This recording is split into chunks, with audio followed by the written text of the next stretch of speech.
Naam Sheikh, fitna inachangia vipi katika kuharibu amani katika jamii hii tuliokuwa nayo?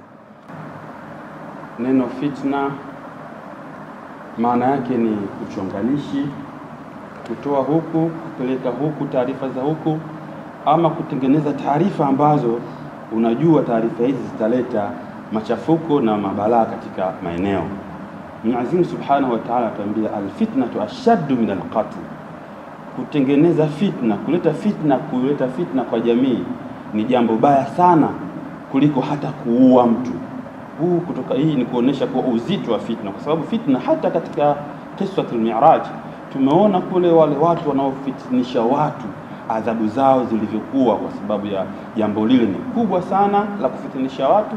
Unaweza ukasema neno moja, neno dogo tu, lakini neno hilo likachukuliwa na watu wakalifanyia kazi, likaleta balaa kubwa katika eneo, kisha ukataka kurudisha lile balaa lisitokee tena, ikawa haiwezekani. Madhara yameshatokea kwa wanajamii na kwa watu kwa ujumla. Kwa hiyo fitna kama fitna ni kitu kibaya sana katika katika kulinda amani ya sehemu yote. Bwana Mtume sallallahu alayhi wasallam anasema kusengenya ama kusema uongo ama miongoni mambo 7 yanayoangamiza, likiwemo hili la kutengeneza fitna kwa watu. Kwa hiyo fitna kama fitna ni adui mkubwa wa kulinda amani katika eneo lolote ambalo watu wanaishi.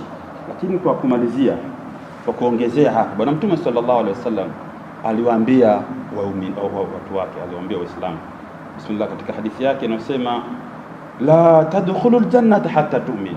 Angalia alivyoanza Mtume, hamtoingia peponi mpaka muwe na imani, mpaka muwe na imani kwanza, mumwamini Mwenyezi Mungu Subhanahu wa Ta'ala na kumwamini mtume wake Muhammad sallallahu alaihi wasallam.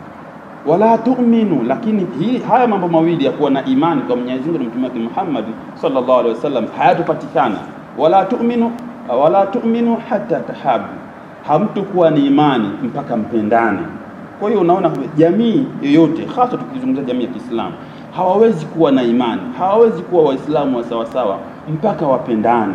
Watakapopendana, maana yake hata tunajua katika hadithi nyingine Mtume anasema kuwa huyu ndugu yako hautakiwi kumdhuru, hautakiwi kumtengenezea fitna, hautakiwi kumharibia cheo chake, hautakiwi jambo lolote baya kulisababisha kwa huyo ndugu yako. Huo ni udugu wa Kiislamu, kama nilivyotangulia kusema kule nyuma, Mtume sallallahu alaihi wasallam alivyotengeneza udugu wa Ausi na Khazraj. Kwa hiyo hata imani zetu hatuwezi kuwa waumini wa kweli mpaka tupendane.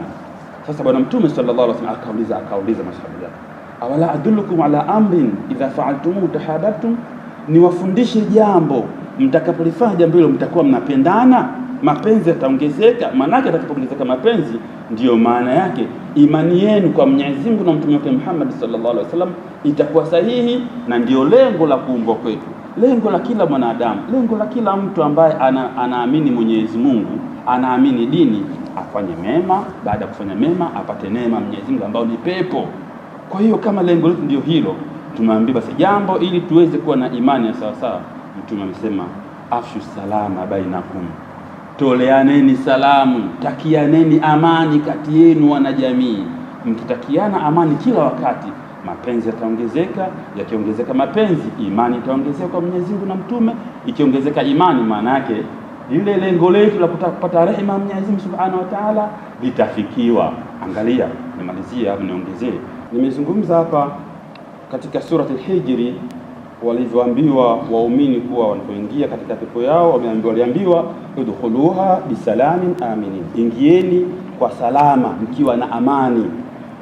Lakini katika surati Zumar pia Mwenyezi Mungu Subhanahu wa Ta'ala anawaambia wakati watu wa peponi, siqa alladhina taqaw ila aljanna zumara, watu wa peponi watakapokuwa watu wema watakapokuwa wanaelekezwa waende peponi, watakwenda wataifikia milango ya peponi mpaka wataingia katika hiyo milango katika hiyo peponi.